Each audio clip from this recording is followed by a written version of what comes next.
Hi, and welcome to a quick collective update. Today's cards are the Tarot Oracle deck, so let's see what energy we're dealing with.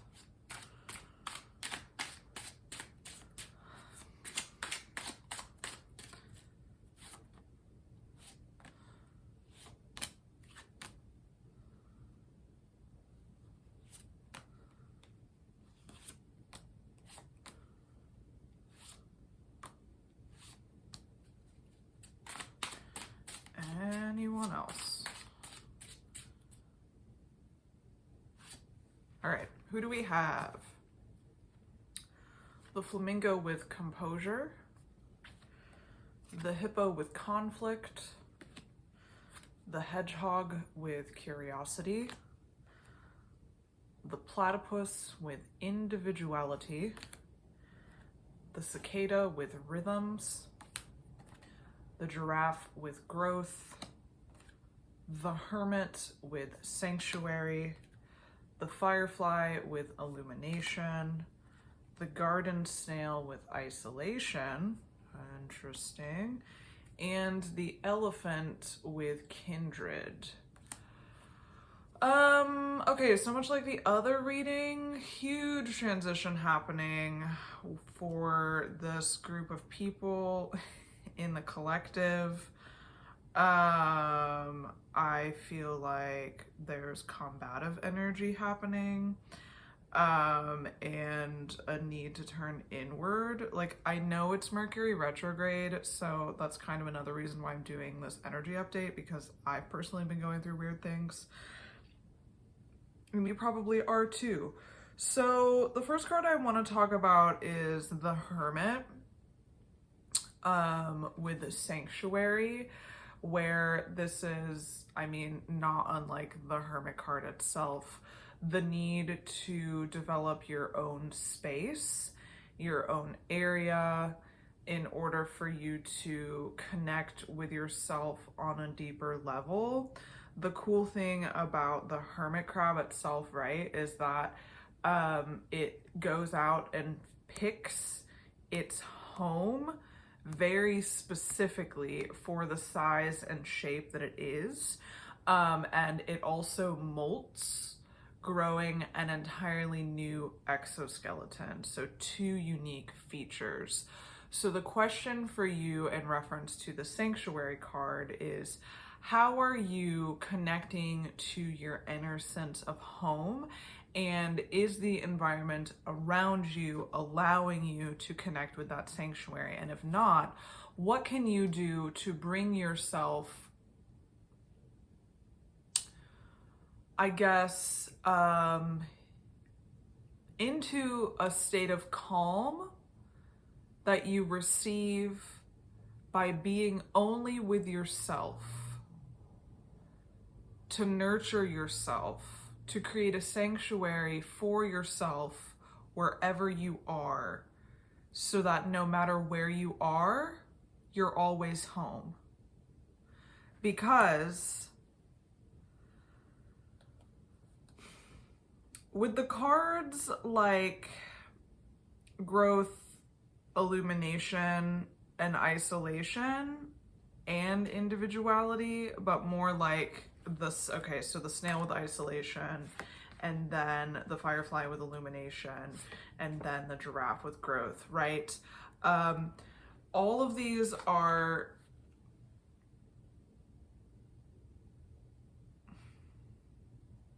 different aspects of the same thing.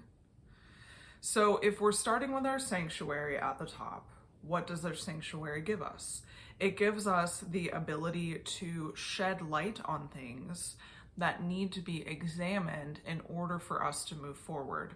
So the conflicts that I'm sensing during this time, like LOL, we specifically have a card that says conflict, but the conflicts that I'm sensing have to do with overcoming personal setbacks, and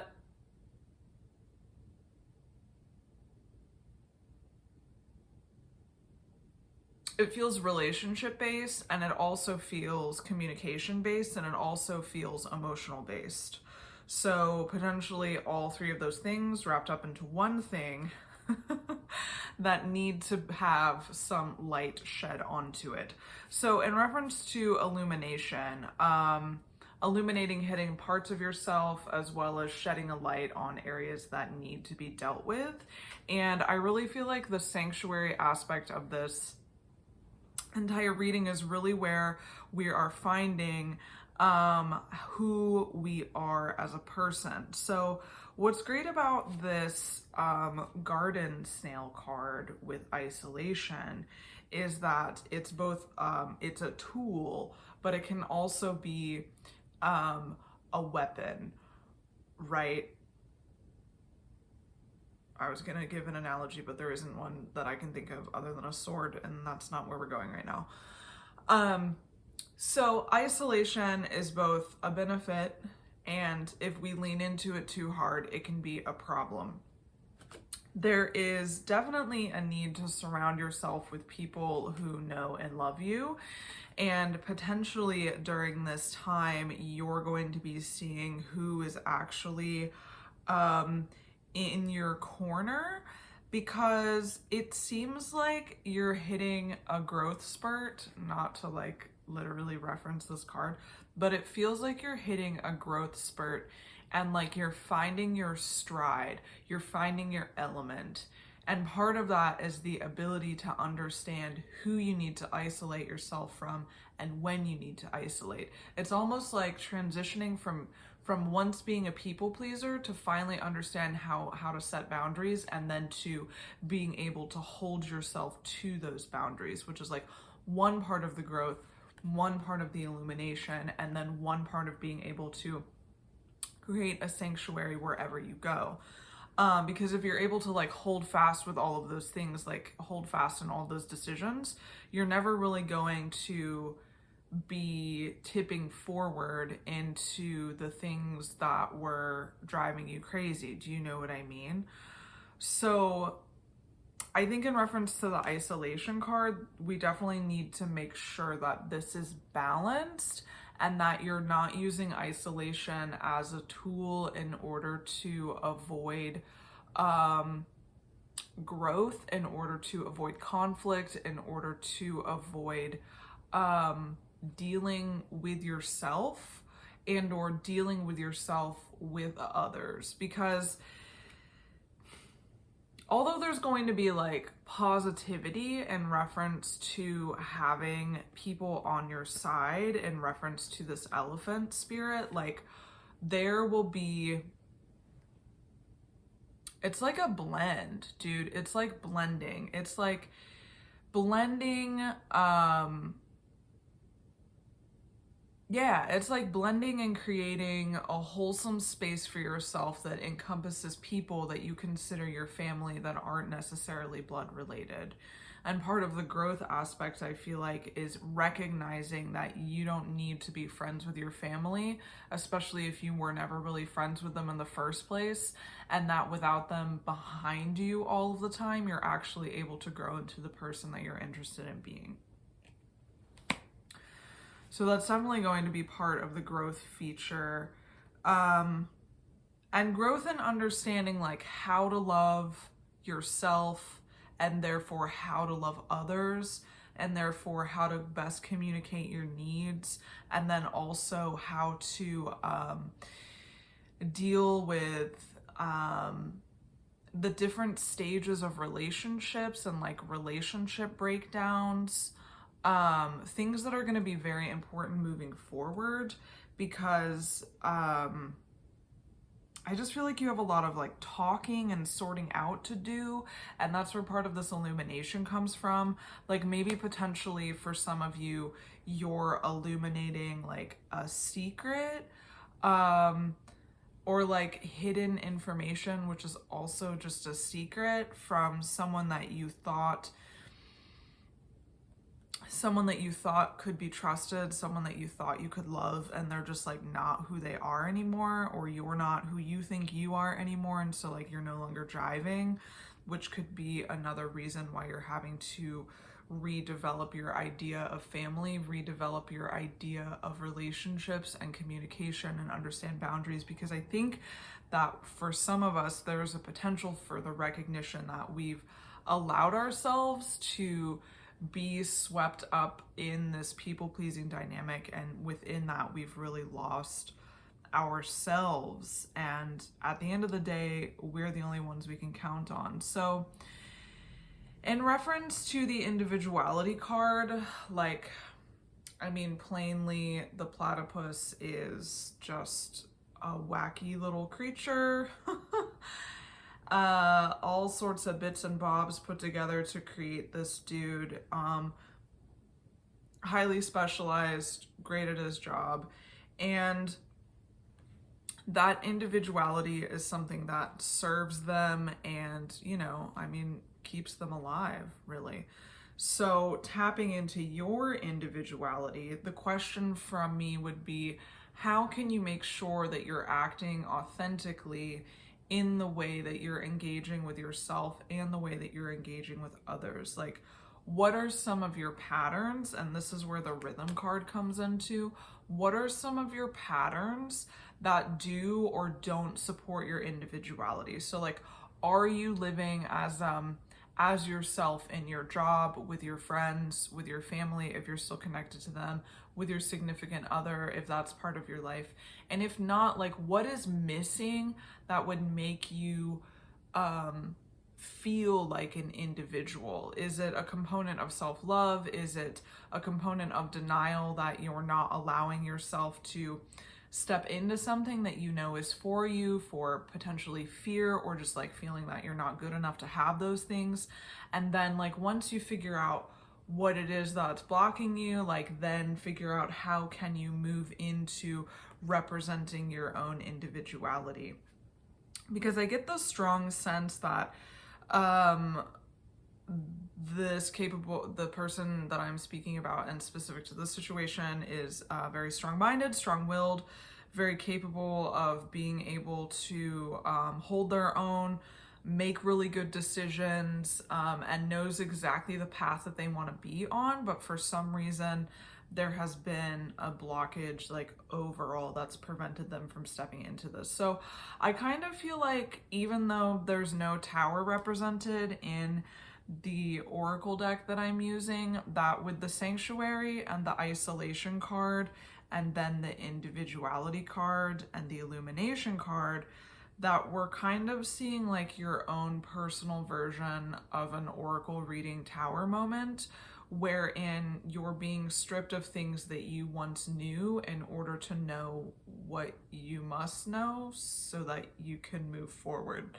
Does that make sense? Like, you're getting a new set of knowledge that will allow you to act the way that will best serve you throughout the rest of this period, like however long this period is of rebirth and regeneration. So curiosity in reference to your mission here, and that will be, I mean, emotional curiosity for yourself and others, and like investigation, meaning that remaining open to not write off experiences and people when they've immediately given you a bad taste in your mouth, and allowing yourself to like percolate with that information. Do you know what I mean? Like, sit with the information, understand, digest before you make decisions. Like, don't be so decisive. Actually allow yourself to live in the gray area and take on information, and allow yourself to understand how you're feeling in reference to the situations that you're experiencing before you decide whether or not it's for you. Because I feel like there has been a blockage and even allowing yourself to experience things. So if you have that blockage, then do you actually know if things are for you, or do you just have an idea of whether or not things are for you? That's going to be part of the illumination situation, and that's also going to be part of the rhythm situation. Because in reference to the rhythm, it's like the rhythm of life, but it's also the rhythm of life and death, and it's also the rhythm of creation and destruction, right? So where are you in your rhythm of creating your new self and destroying your old self? And what do you need to do to make sure that you are on track to destroying this old self and or integrating this old self into this new like up-leveled version of yourself? And then what can you do to continue to evolve?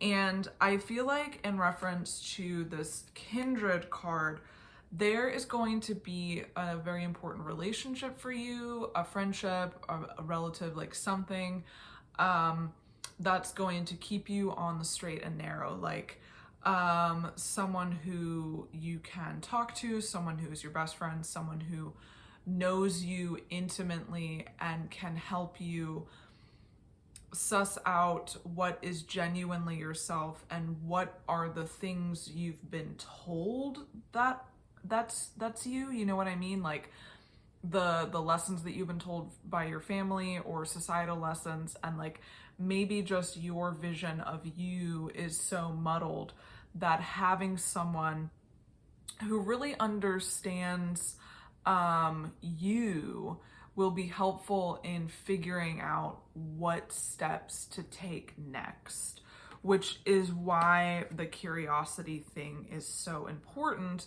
and why being able to seek out what it means for you to be an individual is so important. Like, we're really wanting to see you experience a glow up moment and sit in yourself and be confident in who you are as yourself. But in order to do that, you need to break free from patterns that are preventing you from moving forward. And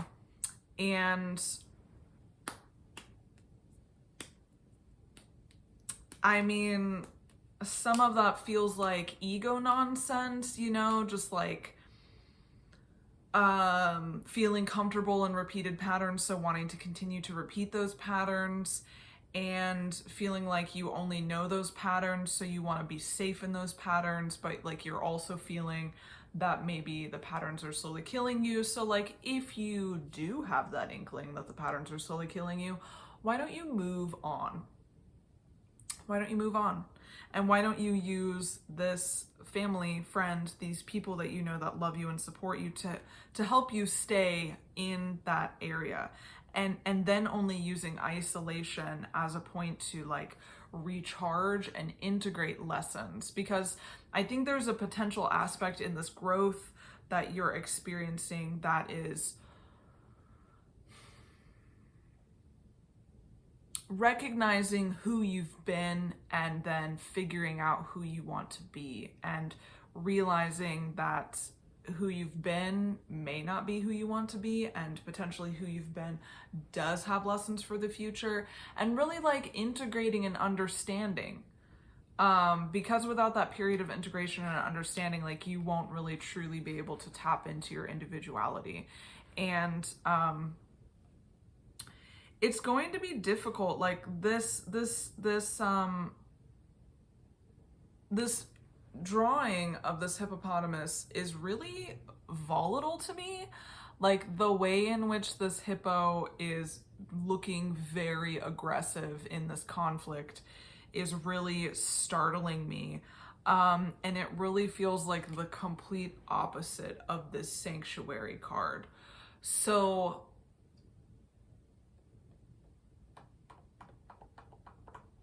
I feel like potentially there could be a breaking free from toxic people. And for some of you, I think it could be your family. And within that,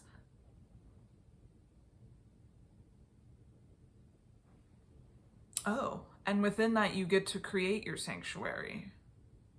Like within the destruction, you get to create your sanctuary. And like the potentiality is that you're not living in your sanctuary right now. So maybe some of you are going to like move. That could be a potential. I don't know. It's hard to do general readings. So the conflict feels super personal, which is funny because conflict is personal. But what I mean is, like, the other person in the conflict is taking your actions incredibly personal. Almost like a narcissistic parent who is thinking that that you don't love them anymore, some gaslighting nonsense. You're not on their side anymore. You're like leaving them forever. You never cared about them. You never loved them. And like really, it's just about you trying to find out who you are. It's like you have come to the recognition that you know that if you continue on this path with these people in this situation, that you will never be who you truly, fully can be. And that thought alone is more scary than the conflict it will cause in order for you to find out what's on the other side of this situation. So, in reference to this flamingo and the word composure, I mean, do we need to say more? Probably. I would say that this is in reference to allowing things to happen without having an immediate reaction, because in reference to the conflict aspect and in reference to the illumination aspect, which I said could be the recognition that people that you thought who were different, that relationships are breaking down. I'm so sorry. Communication is breaking down, things are breaking down, and the illumination is like illuminating cycles that are no longer for you, which is also part of this rhythm, because a rhythm is a cycle, right? Part of that being steeped in the conflict is allowing yourself to remain composed so that you're not emotionally volatile while all of this is coming to light. Do you understand what I mean? So that people are literally like, hey, I want to be that bitch. They seem so together. Even on the inside, if you are wanting to scream and shout, you also recognize that like there's a time and a place, and you're just gonna maybe do some emotional freedom technique in your car really quick before work, and then you're gonna go in and you're gonna deal with your shit, and then later you're gonna deal with your emotions, because this is like the new you that you're looking forward to having, and that new you is not volatile. And like we're really trying to put, like, of course you can't eliminate all conflict in life, but you can eliminate conflict that is caused by you. And I think that's a big lesson here in reference to handling the situation. But overall, I really feel like at the end of this situation, there's going to be a marked transformation in the way that you interact with the world, the way that you view yourself as an individual, the way that you interact with people, and the opportunities that you give yourself because you've given yourself time to decide who you are, decide who you want to be with people, and then take the time to execute those versions of yourself in your new reality. And from all of that, from being open and curious, from remaining composed, from allowing yourself to be in isolation to heal, but also building relationships to enable yourself to heal, you will be given the reward of stability and emotional intelligence and empathy that serves you, instead of empathy that makes you a people pleaser and potentially on the vein of codependency. Because especially if there's somebody that's listening to this reading and they do recognize the aspect of the narcissism, recognize that people who have lived with narcissistic parents are very, very easily able to fall into codependency, and that codependents and narcissists are just like two peas in a pod. So we got to like retrain our brains to get out of that habit, and like all of this work, all of this brain training, all of this effort that you're going to put into becoming this new version of yourself, it's going to be really amazing and it's going to be really worth it. So I just want to encourage you to move forward. And I think that retrograde season, I know it's 6 weeks, and that the work that we do during retrograde is going to be like helping us in the long run. But I think that this retrograde will be transformative to you because it's really gonna shed light on some layers of shit that you were not ready to handle. You were not ready for it. Like, you knew it was there. You felt like it was there, but like you were not ready for it to be there. So just take this into the next amount of weeks and think about this. Think about what's being illuminated to you and to those around you, and how you can best serve and best be served by the information that is being illuminated. Okay, so that's all. If you like this video, please like and subscribe, and leave a comment if you'd like. And I do other stuff. I run a full-fledged healing business under the name Your Authenticity Witch. I will attach a little thing at the end of this video. Anyways, thanks so much for sticking around for this full entire general energy vibe check situation, and I'll catch you on the flip side. Bye.